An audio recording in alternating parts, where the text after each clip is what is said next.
Good evening, everyone, and welcome back once again to Vicious Rants. And of course, I am your host, your YouTube Messiah. Don't get it confused, Ollie. It's the Messiah, not the Savior, as well as the often imitated, never duplicated superstar Tim Vicious. Now, Ollie, I want you to pay close attention to me real quick, son, because I'm gonna make this real clear for you. Back away now, because this is your one and only warning. You don't want to fuck with me, because I am not the kind of man you want to mess with. You want to say, I am ungrateful that you helped make me, and help make this right here what it is. You didn't do a damn thing on it. I have gone up against men that have tried to take this show down before, and I have buried them, and I have hurt them in ways you wouldn't imagine. You and Mark do not want to cross me. You are nothing more but a jealous man, because when you asked me to come on to TNA Turnaround, and I said sure, why not, next thing you know, your show rose to ratings and views the likes of which you've never seen. And now it's like every other day I have to block my call. I have to screen calls from you because you keep wanting me on on the Paint and Mask show. I am not going to be on there. I refuse to be on there with a man who will willingly go and exploit his so-called billions and billions of dollars on illegal immigrants, and as well as working with a man who will spend more money on Care Bear toys as opposed to using it for what's needed, like actually having as opposed to having this gentle robot right here earn back the championship he rightfully deserves. You're on watch, Ollie. Mark, you better be ready. It's like I said, you boys don't want to mess with me.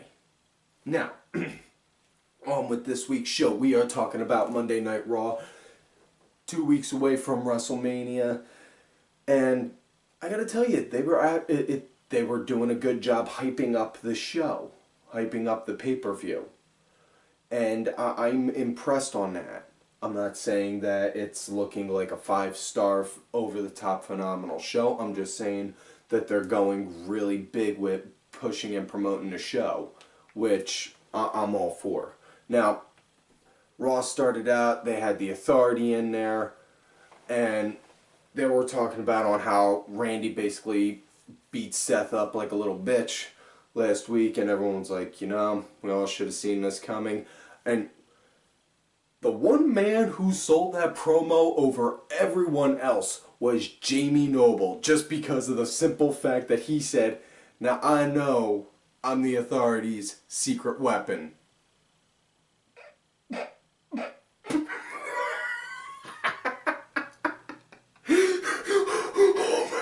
Hold on.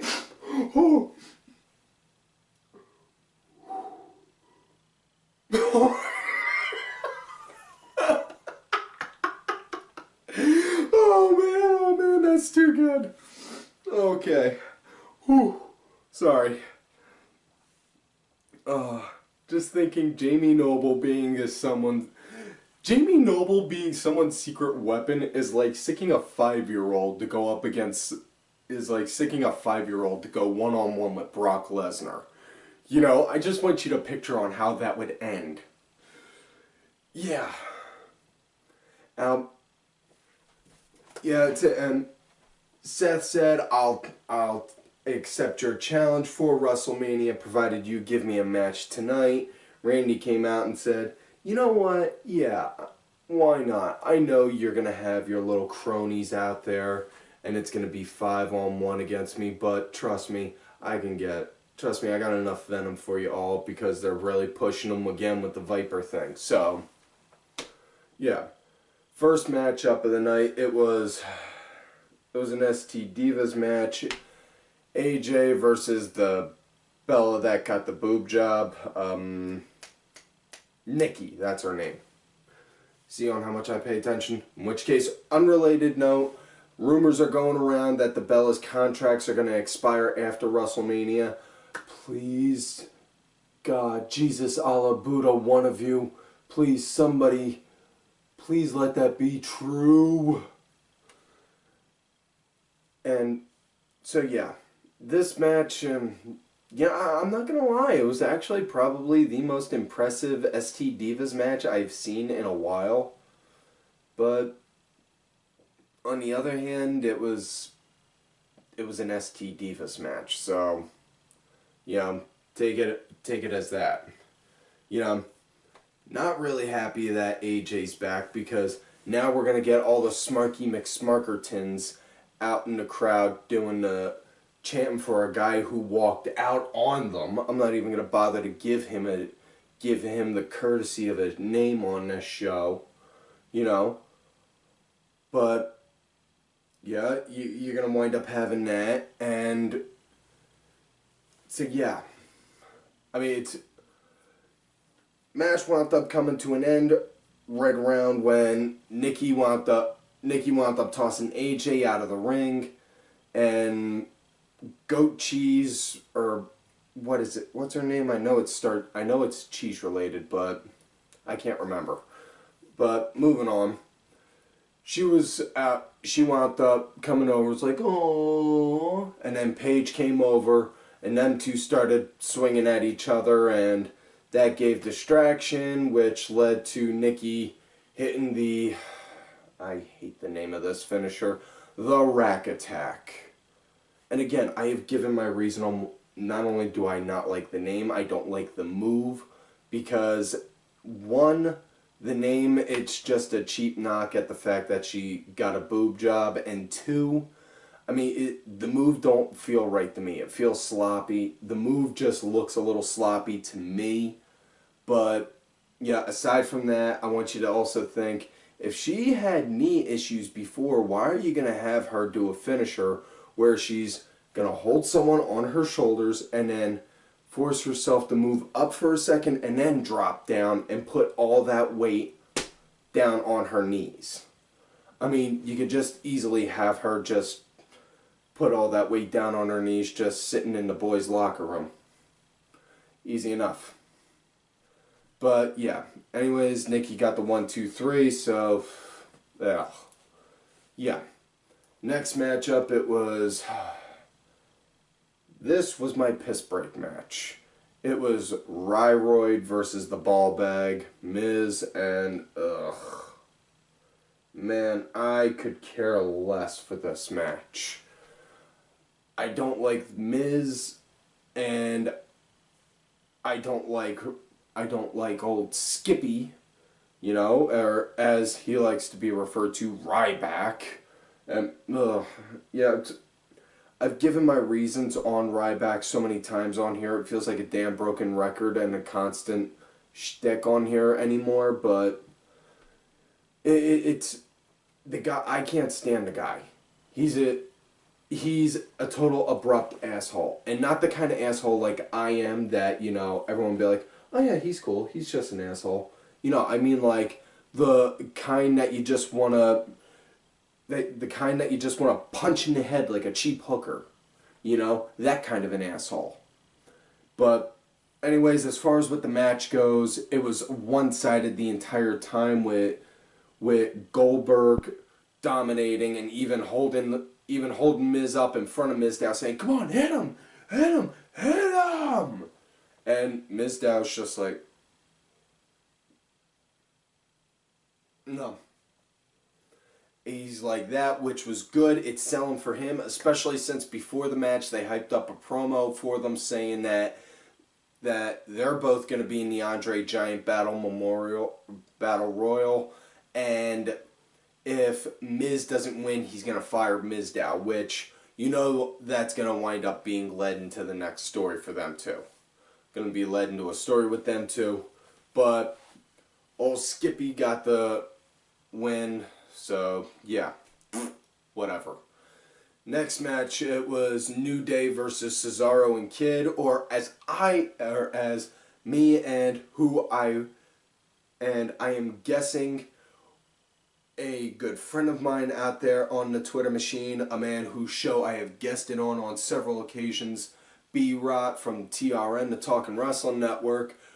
We've been pretty much referring to them as the Kings of Wrestling, WWE's Kings of Wrestling. I'm calling them now just the Kings of WWE.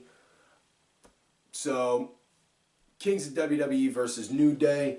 This was actually a pretty decent match, and man, I tell you, the best part about this match wasn't even so. The best part about this match for me wasn't even so much the match. It was the fact that my son was watching the match with me, and the whole time he's watching, the only person who he had to ask me which one of the guys were what was, he asked me who Big E was, and he asked me who Tyson Kidd was. Other than that, he knew everyone else, which I absolutely freaking loved.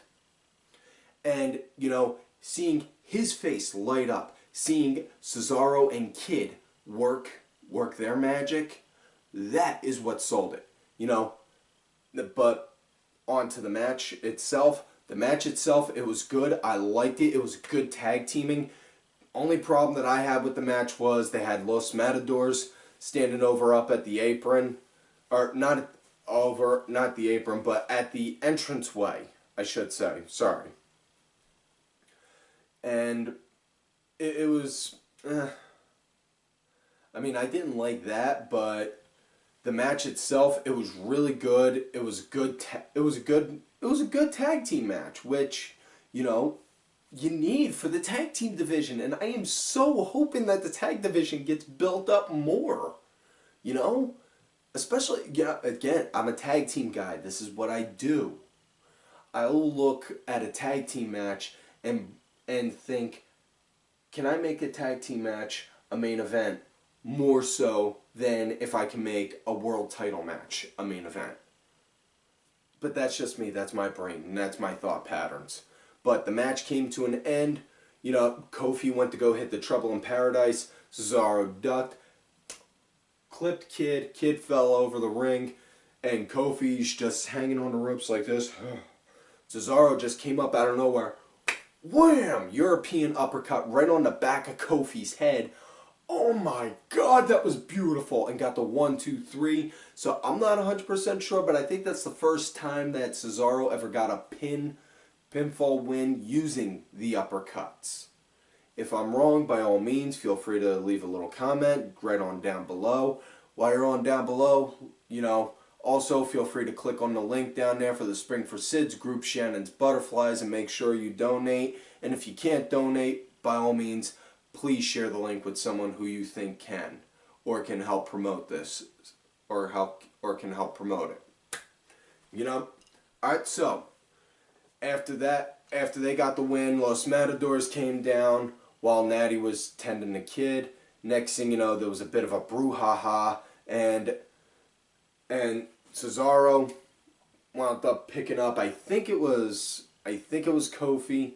If not Kofi, it was one of the Matadors. I'm not 100% sure. I was more caught up at the fact that he won got the pinfall using the uppercut, and wham, hit the neutralizer. Next thing you know, Torito came in and did a hurricanrana on him, and took Cesaro out of the ring.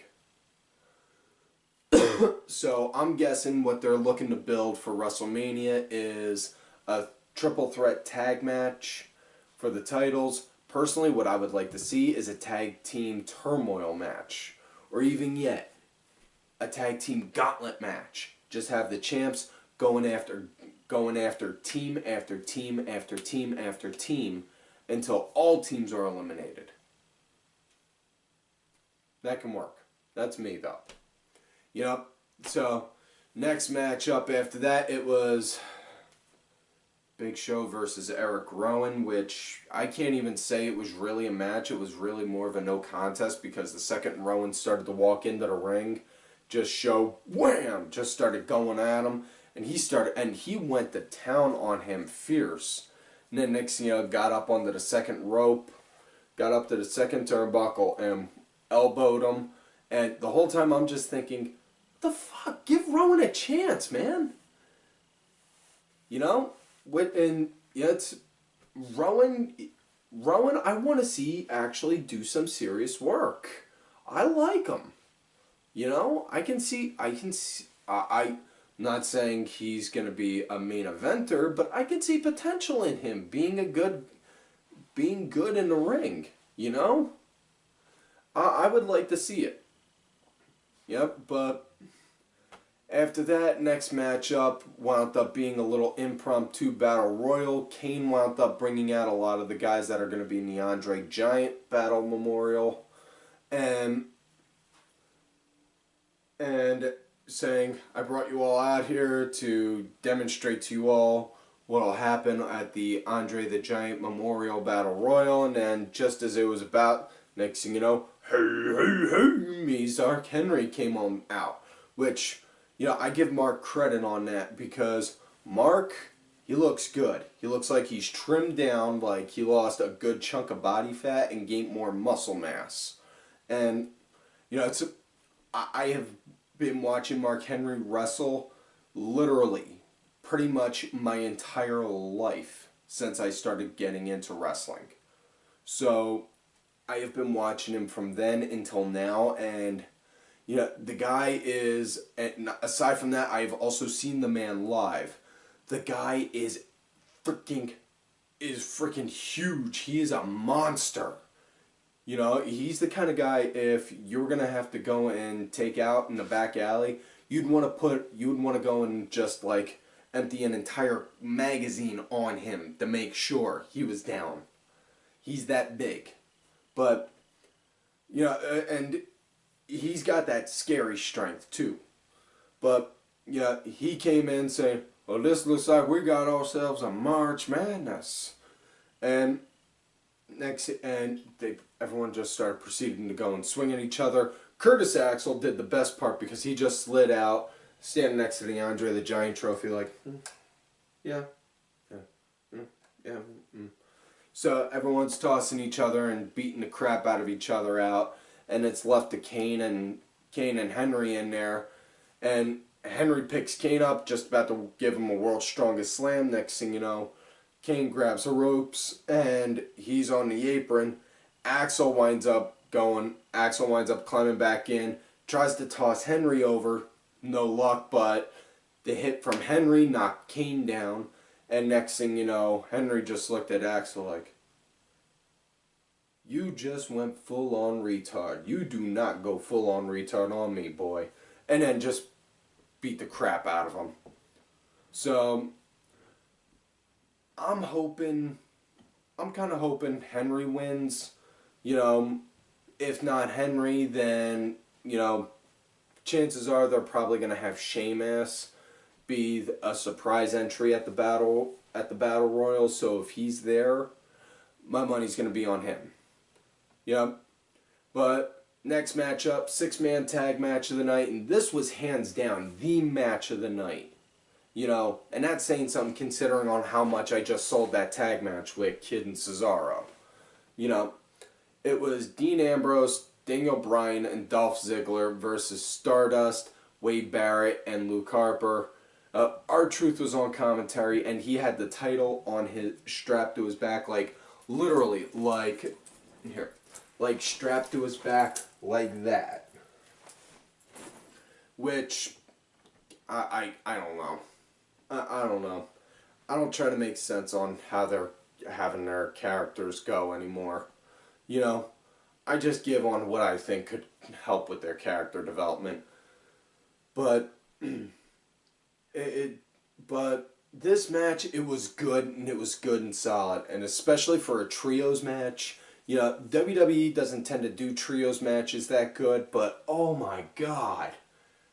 You know, God bless the power of DVR, because of that I can rewind and watch this match again. This was just so freaking beautiful. I loved it.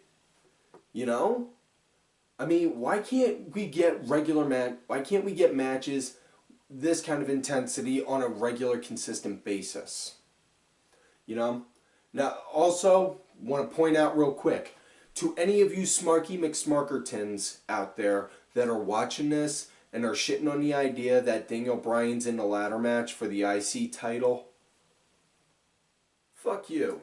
Because seriously, guys, I want you to think about it for a minute. Okay, he had the main event last year. Okay, that's all well and good. La-di-da-di-da. He wound up wrenching his neck. He had to get rehabbed. He's back though. So let the man climb his way back up. You know? Just like anyone else when they come back from an injury.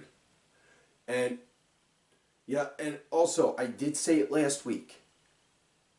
Can't have a good world heavyweight champion unless they're a good intercontinental champion. And those are the words from the very first intercontinental champion, Pat Patterson.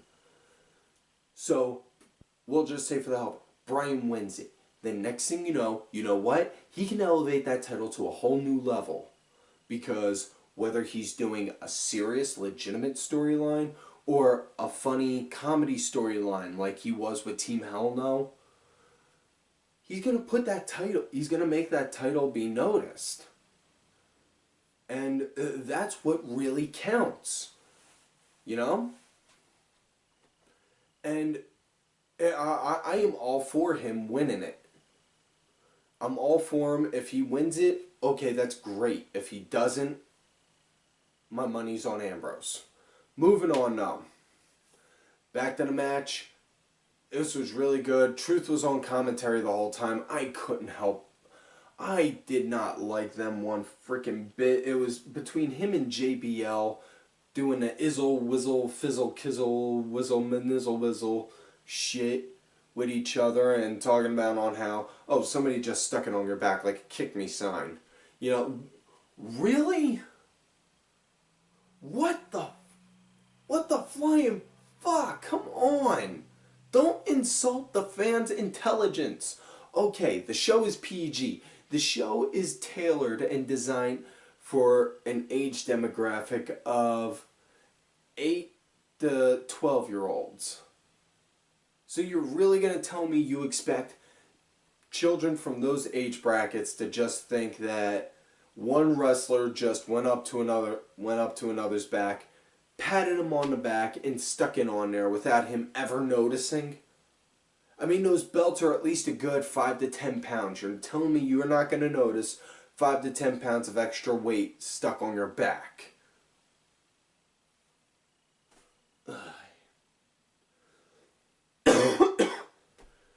Well, match wound up coming to an end.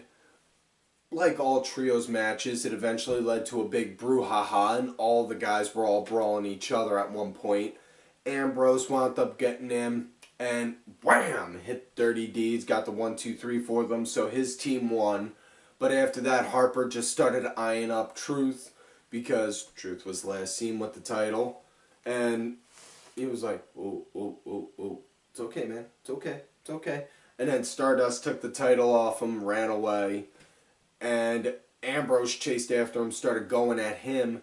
And then next thing you know, tossed the belt over the apron. And then, yeah, Ambrose got taken down by Harper. And Truth was just like, He picked it up and he just looked at Harper like, oh shit. You want this? You want this? Tossed it into the ring. And then Bryan and Ziggler were doing a little tug of war with the title, and then eventually Barrett, he just threw out bull hammers at everyone holding the title, and then got his title, and then just looked at Truth. It's like, wham! Hit him with one and then walked off. And Barrett, I am freaking loving on the fact that he was getting pissed off and bitter at the fact that everyone else was holding his title except him. It showed an extra kind of, I want to say layer, but I don't think that's the right term to use for it, for his character, saying that he was that mad at everyone else holding it and he was putting that aggression into his matches. But he got the title back and he was like, this is bloody mine! You know, so I'm looking forward to this match. Only thing I'm really praying for more than anything with this match is that Barrett doesn't wind up messing up his elbow. You know? I mean, let's face facts. A called duck and a spade. When you've put Barrett in these kind of matches before, he's jacked up his arm, he's jacked up his elbow and his shoulder before. So, really hoping that that goes well for him. Now, next up, main event of the night, Seth versus Randy. Randy comes out first, goes up to the ring, the Adonis pose, which, yeah, all well and good. Next thing you know, Seth comes out. You know, Randy, it took you 3 weeks to do all of this to the Authority. Now, what I'm talking about with that is he wound up making everyone basically just want to walk away from Seth and not help him whatsoever. And Seth just said, but it took me 3 hours to fool you.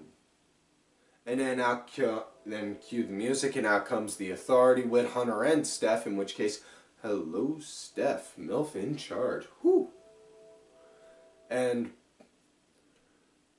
they all proceed to come down, and Randy grabs a chair, and he's just standing there in the ring like, okay, you motherfuckers, which one of you is going to climb up first?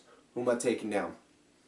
And just as you see them get up, start to get up like that, climb up the apron, boom, out go the lights, and then next thing you know, Sting comes out.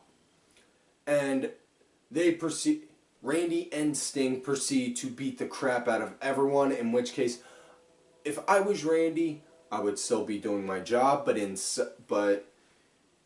in my head, I would be marking out to no end because I'm working with a guy who is an icon in the business.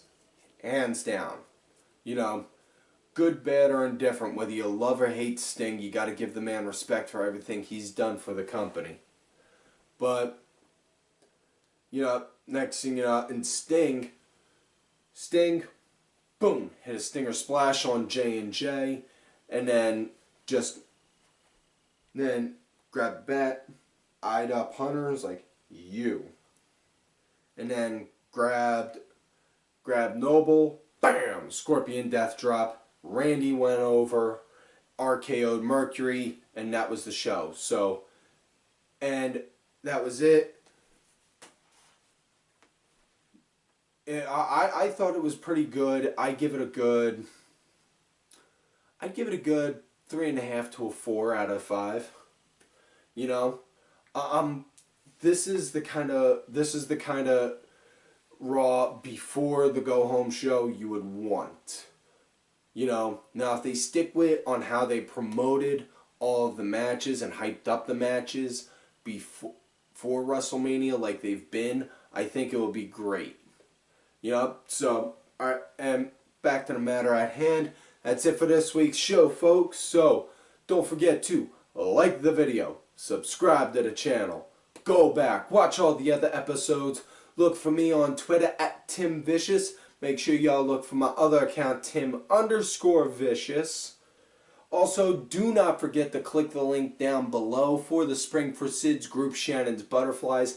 Any and all contributions are fully appreciated, whether it's 1, 5, 10, 20, 100, 1,000, 1,000,000, whatever amount of money you want to contribute. By all means, please do. And if you cannot contribute, that's not a problem. Just please share the link with somebody who you think can help in some kind of way. It would be much appreciated. Also, folks, do not forget to follow all of these cool cats right here out there on Twitter. Vicky Earls. Do not forget to do not forget to check out Vicky's podcast, The Celtic Commodity.